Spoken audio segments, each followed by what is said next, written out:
안녕하세요. 테린이 아빠입니다. 2025년 12월 1일 저녁에 이제 영상을 찍고 있습니다. 저는 이제 다음 주에는 현금을 좀 만들려고 하고 있고요. 만약에 이제 신용 쓰시는 분들은 신용을 이번 주에는 대부분 다 줄이는 게 좋을 수도 있다라고 일단 생각을 하고 있어요. 그래도 이제 혹시 시장이 업사이드로 위로 튈 수 있기 때문에 공격은 그래도 선별적으로 해야 되고, 그 공격은 지난번 영상에서 제가 주도 업종을 이렇게 봅니다라고 하면서 해외의 미국의 이제 변동성 모멘텀과 RS, 그리고 한국의 변동성 모멘텀과 RS, 그리고 유동성 공급, 이런 것들을 교집합으로 봤을 때 반도체, 그리고 바이오, 그리고 비철, 이렇게 지금 주도주로 보고 있는데, 그중에서 한국 시장에서 이제 작동하는 거는 바이오와 그리고 반도체 소부장, 이런 쪽으로 전 좀 보고 있다. 왜냐하면 그쪽이 수급이 비어져 있으니까. 그러면 지금 시장이 12월 1일 날 아침에 이제 조금 오르다가 비트코인들도 막 박살이 나고, 왜 그렇게 박살 났는지도 한번 보고, 그다음에 고민할 거리도 한번 봐야 될 것 같다. 데이터들도 봐야 될 것 같다. 그리고 이제 어떻게 플레이할지, 그리고 종목들은 또 어떤 것들을 또 보고 있는지, 이런 이야기들을 간단히 하면서 어 해 보도록 하겠습니다. 이게 이제 피어 앤 그리드 오실레이터가 지금 미국도 과열권으로 들어갔어요. 둘 다. 그럼 여기서 이제 생기는 이제 이벤트를 조심해야 되겠죠. 이벤트에 따라서 이 꺾여서 내려갈 때 시장이 또 충격받으면은 또 피곤하니깐요. 그러면 피곤한 일들이 있는지를 살펴봐야 되는데, 그전에 아직까지는 임펄스 시스템은 초록색으로 괜찮다. 뭐 오늘 시장 저녁에 또 봐야 되겠지만. 그다음에 이거는 이제 디마크라고 하는 예전 투자자가 이제 이 TD라고 해 가지고 연속 상승이라고 보시면 되고, 그러니까 4일 전 대비해서 상승하면 1 점, 요렇게 해서 점수가 이제 9 점에서 13 점까지 가게 되는 경우를 이야기하는 건데, 이 13 점까지 가면은 이제 '추세가 좀 피로하다.' 이렇게 이제 우리가 정의를 하더라고요. 그래서 최근에 아직까지는 그렇게 뭐 피로하진 않은데, 그래서 미국 시장은 그래도 좀 괜찮을 것 같아요. 근데 한국 시장은 이제 좀 고민을 해 봐야 되는 게, 한국 시장도 지금 과열권으로 들어왔어요. 과열권으로 들어왔고, 코스피는 쪼금 이제 쉬고 있죠. 안 가고 있고, 코스닥은 코스닥 부양 정책 기대감으로 지금 움직이고 있고요. 그런데 지금 시장이 충격받은 이유는 일본 때문인데, 뭐 아시다시피 일본의 10 년물 금리와 일본의 2 년물 금리가 올라가고 있습니다. 아시다시피 오늘 아침에 어 일본은행 총재가 금리 인상에 관한 어떤 코멘트를 이야기를 했고, 그래서 이번에 이제 BOJ가 18 일과 19 일에 금융정책 결정 회의를 하는데, 금리 결정을 하는데, 이때 이제 금리 인상에 대한 어떤 시그널로 시장은 받아들인 거고, 그러다 보니까 이제 그 약한 고리들, 유동성이 좀 줄어들면 거기서 약한 고리들이 이제 코인이나 이런 쪽들이 후다닥 두들겨 맞고, 그동안 많이 올랐던 것들이 좀 두들겨 맞는 모양이었고, 빠진 것들은 또 반등하는 그런 시장의 어떤 흐름이 국장에서도 좀 이어진 게 아니냐 이렇게 보입니다. 제가 가진 데이터로 의해서 이게 KS11이 이제 거래소거든요. 코스피인데, 코스피는 임펄스 시스템을 주간 단위로 보게 되면 지금 뉴트럴 구간이에요. 그러니까 뭐 "강력하게 매수를 해야 되는 구간은 아니다."라고 이제 이야기를 하고 있고, "관망해라." 뭐 이런 얘기고, 이거를 이제 주간 단위로 디마크라고 아까 좀 전에 이제 시그널링을 하게 되면, 많이 오르면은 이게 13 이상으로 가게 되거든요. 13, 14, 13번 정도의 플러스 점수 카운팅이 되는 거고, 지금 이번에 플러스 점수 카운팅이 보통은 이제 9 정도로 하더라고요. 그래서 9 이상으로 올라갔다면은 이게 좀 시세가 그동안 좀 피곤했다. 그래서 지금 현재는 이 안 좋은 시그널이죠. 점점 시장이 좀 조정받는 시그널이 요게 한번 한 9 정도까지 올라간다고 하면, 이게 시장이 피어 앤 그리드 오실레이터가 과열권에서 이렇게 이제 좀 '피곤한 시그널들이 올라오기 시작했다.'라고 이제 생각을 하면, '이거 좀 나도 좀 조심을 해야 되겠구나.' 이런 생각을 하고 있습니다. 다만 이제 이번 주중에 있는 이슈들이 좀 있으니까 좀 '버틸 만은 하겠는데?' 뭐 이런 정도로 생각하고 있는 거죠. 그럼 이제 공격은 뭘로 해야 되느냐. 미국의 RS를 보게 되면 실버, 골드, 그리고 바이오테크, 그다음에 제약, 이런 쪽으로 지금 편성되어 있기 때문에, 미국은 바이오와 그리고 비철금속이 가장 강하고, 여기 이제 뭐 11선, 여기 21선 이탈 제외를 보게 되면 이 끄트머리에 어 삭스가 있어요. PSI랑. 그래서 반도체가 포진되어 있습니다. 그럼 국장은 어떠냐? 국장은 RS가 최상위가 반도체와 전력이고, 그다음에 여기 올라가서 보게 되면 이제 11선 이상에서 놀고 있는 그런 ETF들을 좀 변동성 모멘텀으로 골라서 보면 상위권에 뭐가 있냐면 반도체와 로봇도 있고 의료 AI도 있고 이것도 뭐 바이오로 봐야 되겠죠. 바이오 한 덩어리와 그다음에 반도체와 중간에 로봇 하나 껴 있고 그리고 바이오 이렇게 되어 있어요. 그래서 미국이랑 한국이랑 교집합은 제 생각에는 반도체랑 바이오다. 이렇게 지금 생각이 듭니다. 그러면 현금을 이제 다음 주에 만들더라도 공격수들은 반도체와 바이오를 국장에서 그래도 유지를 하면서 현금을 만들어야 될 것 같다라고 생각을 하는데 우리 이거는 이제 시세만 본 거니까 이제 요런 이제 데이터들도 봐야 되겠죠. 당일 이제 그 매수가 발생한 기관들의 평균 등수예요. 그러니까 여기 평균. 사모투신연금의 시가총액 기준으로 평균. 빨간색은 반도체, 주황색은 바이오입니다. 그래서 여기서 쭉 보면 한 상위 50등 안에서 보게 되면 반도체가 진짜 많죠, 오늘 같은 날은. 반도체 소부장이 정말 많이 포진되어 있어요. 그리고 바이오도 많이 포진되어 있습니다. 그래서 지금 시장은 전반적으로는 글로벌의 어떤 변동성 모멘텀 강한 섹터들은 지금 반도체랑 바이오 그리고 미국에서 좀 작동하는 게 금채굴, 은채굴 이런 기업들이 있다. 이렇게 보시면 되고 이게 지난번에도 보니까 반도체 바이오, 지난번에도 보니까 또 반도체 바이오가 세다. 그래서 지금 돈이 계속 들어가는 곳도 국내에서 반도체랑 바이오 쪽으로 들어가는데 지금 다 반응은 이제 반도체 소부장이 훨씬 좋죠. 그리고 오늘 이제 수출 데이터가 나왔어요. D램 수출 데이터는 판가로 이제 42%가 YOY로 증가하고 있다. 그리고 과거에 이제 삼성전자 주가랑 이제 보게 되면 판가가 이제 YOY로 증가하는 게 둔화될 때까지 주가가 가는데 이게 둔화되려면은 적어도 2026년 상반기까지는 기다려 봐야 된다. 뭐 요렇게 이제 보이고 랜드도 지금 어 판가와 그리고 수출이 좋죠. 그래서 지금 이제 느끼는 이 데이터들과 블랭크 마스크라고 해 가지고 뭐 SNS tech 관련된 건데 이것도 QoQ로 수출 좋고 판가 좋고 그리고 실리콘 파츠도 지금 이제 보통 이제 지금 이제 이번에 상장된 CMTX 그다음에 뭐 TCK, 하나머티, KNJ 이렇게 들어가는데 특히 이제 이번에는 증설이 그렇게 기대감이 좀 없고 증설 가능성이 좀 떨어지니까 애프터마켓 관련된 종목들이 이제 좀 더 시장에서 많이 보시는 것 같아요. 왜냐하면 가동률과 관련이 되어 있으니까. 그러니까 삼성전자, 하이닉스 가동률이 이제 올라갈 수밖에 없는 구간이니까 그 가동률이 올라갈수록 이런 소모성 부품들이 막 갈려서 들어가야 미세 공정으로 계속 갈려 들어가는 그런 이제 시장이다. 그래서 시장에서 이제 보고 있는 게 결국 '반도체 소부장인 것 같다.' 그리고 일정을 보게 되면 어 이제 배당 분리과세는 제가 봤을 때는 어느 정도 모멘텀 소멸 단계라고 저는 생각을 하고 있고 4 월에 이제 연설이 있으니까 시장이 이제 막 급락하거나 그러지는 않을 것 같아요. 그런데 이제 어느 정도 끝나고 나면 이제 물가 발표가 이제 6 일이랑 10 일에 있고 FOMC가 이제 11 일에 있습니다. 사실 이제 QT는 이제 종료하는 건데 QT가 이제 종료됐다고 해서 뭐 엄청나게 뭐 시장에서 이제 부양이 되거나 그러진 않을 거라고 생각하거든요, 당장 QE를 하지 않는 이상.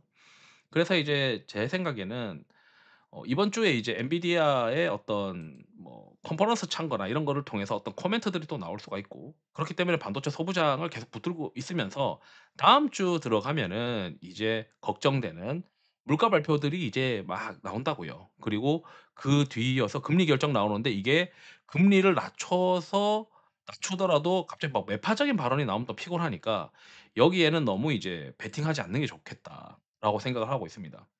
그리고 내려가다 보면은 이제 마이크론 실적 발표가 나올 수 있고 그다음에 이제 19일 날 금리 결정 BOJ 금리 결정이 있어요. 그래서 BOJ 금리 결정이 가장 이제 관건인데 지금 시장에서는 왜냐하면 엔캐리 트레이드 청산이 또 있을까 봐 그런 걱정들이 막 있잖아요. 그래서 저는 이제 이 구간이 이제 BOJ 금리 결정까지 나오는 이런 구간 12월 말까지 전까지 구간에 페어 앤 그리드 오실레이터가 다시 이제 그 바닥권으로 떨어지길 기다리고 있고 이게 이제 바닥권으로 떨어질 때 미국이나 한국이나 바닥권으로 떨어질 때 그때 다시 주식을 100%로 하고 싶어요. 근데 지금은 100% 하더라도 다음 주부터는 경제 지표도 나오고 뭐 FOMC도 금방이고 이러다 보니까 현금을 한 30% 까지 확보를 할 거예요. 그러면은 만약에 신용 쓰시는 분들은 이번 주까지는 신용을 다 끄셔야 될 가능성도 있거든요. 그리고 이제 우리가 유동성도 받고 수출도 받고 그다음에 일정도 간단히 받고 그다음 수급 비어져 있는 것들을 중에서 이제 반도체 소부장들을 좀 자세히 몇 개 좀 보게 되면 하나머티 비어져 있고 한솔케미칼은 이랑 솔브레인은 수급이 차 있어요. 동진 세미캠, 뭐 SNS텍 이런 거 비워져 있고 월덱스, 코미코 이런 건 비워져 있지 않아요. ISC, 리노공업 차트 소켓들도 지금 수급이 좀 비워져 있으니까 시장이 이제 이런 쪽으로 계속 수급 비워져 있는 것들이 탄력이 있는 것 같은데 여기서 이제 몇 개 종목들의 어떤 시장의 관전 포인트들을 보게 되면 우선 SNS텍은 12월 말에 이제 2년 동안 투자했었던 EUV용 블랭크 마스크엔 시설 투자가 종료가 될 가능성이 있습니다. 그러면 이제 본격적으로 뭔가 매출로 반영될 수 있는 기간으로 들어갈 수 있다. 뭐 이런 이제 이야기가 있고 공시가 있는 거예요. 공시 가지고 이제 해석을 하는 거고 그다음에 여기 이제 동진 세미캠의 경우에는 동지 세미캠은 이제 지배 구조 개선해 가지고 인적 분할 아니 물적 분할을 통해 가지고 이 발포제 사업을 이제 뜯어내려고 하면서 뭔가 이제 상속 절차가 마무리되면서 그리고 IR도 좀 하고 어차피 이 회사가 하고 있는 게 포토레지스트니까 이 포토레지스트는 당연히 이제 수요가 증가할 수밖에 없지 않냐. 그리고 뭐 앞으로 이제 뭐 2027 년도에 생산 기지 이런 것들은 이제 추가적인 어떤 업사이드 포텐셜이고 지금은 이제 소재가 많이 수요가 들어가 필요하고 갈려 나갈 수밖에 없다. 뭐 이런 걸로 보고 있는 것 같고요. 게다가 오늘 이제 트렌드포스에서도 12월 1 일에 낸드 플래시 웨이퍼 공급이 이제 막 웨이퍼 가입 계약 가격도 들어가고 공급도 이제 막 필요하고 막 이제 웨이퍼 투입이 늘어난다는 거는 결국 이제 "소재가 좋다." 이런 얘기고 오늘 이제 때마침 이제 메리츠 증권에서 김선우 위원님도 디나믹스 체인지 이야기를 하시면서 여기 이제 디나믹스 체인지에서 나온 이야기를 보게 되면 결국 핵심은 웨이퍼 투입 증가거든요. 웨이퍼 투입 증가와 공정 업그레이드 이거에 대한 수혜는 반도체 소재입니다.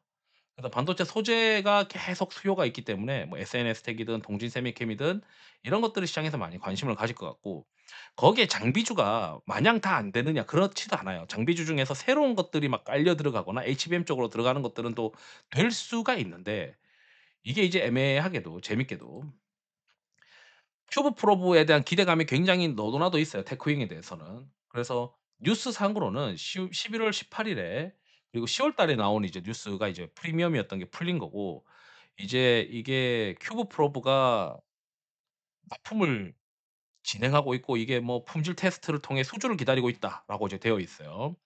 이게 진짜냐 아니냐는 사실 외부에서 알기가 어려운데 그래도 이런 이제 기업들에 대한 평가를 잘할 것 같은 운용사가 있잖아요.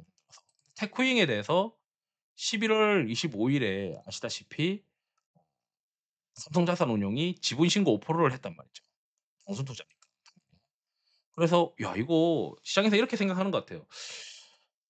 11월 25일날 사 가지고 11월 28일날 이제 공시를 했는데 11월 28일날 삼성자산운용이 테크윙을 5% 지분 신고할 정도면 물론 중간에 들고 있었다가 물량이 늘어나서 아마 최초 신고가 됐을 수도 있는데 이게 어쨌든 최초 신고란 말이죠, 신규. 그러면 얘네 입장에서는 테크윙이 될 거라고 생각하니까 지분을 신고했겠구나. 이렇게 이제 또 시장은 생각하고 있을 수 있어요. 어쨌든 뭐 봐 봐야 되겠지만.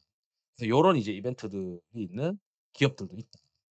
그리고 이제 수급 비워져 있는 반도체 소부장들 좀 찾으시면 될 것 같고 아시다시피 이런 코드들 구글 콜앱 코드들이나 엑셀 데이터는 다 눈꽃 빙수 이상 회원분들한테 다 드리고 있어요. 그리고 이제 라떼 이상만 하시더라도 아까 좀 전에 있었던 텔레그램 채널에도 저도 이제 다 들어올 수 있게 열어 놨습니다.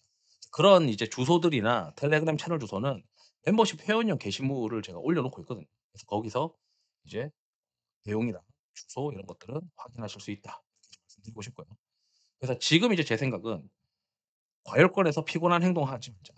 과열권에서 지금은 그래도 뭐 파월의 연설이 있고 그다음에 큐티가 이제 막 종료되고 그다음에 엔비디아 행사가 있고 이러니까 좀 그래도 기대할 만한 것들이 있는데 그다음 마이크로소프트 주주총회가 또 12월 5 일에 있으니까 얘네가 또 뭐 AI 관련해서 뭐 이야기할 수도 있잖아요.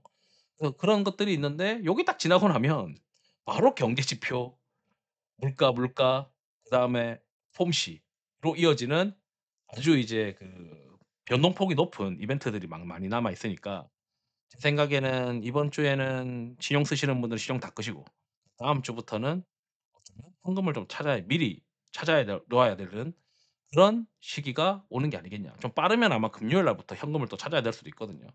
그래서 '아 지금 이제 시장 자체가 피어 앵그리드 오실레이터가 과열권이라고 하는구나.' 거기에 뭔가 코스피는 지금 월봉으로 보더라도 디마크의 어떤 스티 셋업 기준으로 이게 거 시 40 점이거든 10 점. 4 개월 전 대비해서 지금이 종가가 높으면 플러스 1 점이란 말이야. 점수가 이제 올라와 있다. 이게 다시 떨어지고 파랑색이 올라갔다가 파랑색이 떨어져야 빨간색이 올라간다. 지금은 이제 또 주간 단위로 보게 되면 빨간색으로는 9 점, 10 점까지 올라갔다가 이제 떨어졌고 이제는 이게 4주 전 대비해서 낮아져 있으니까 이게 올라오기 시작하는 거예요. 2 점이거든요 지금. 거의 2 점, 3 점이에요.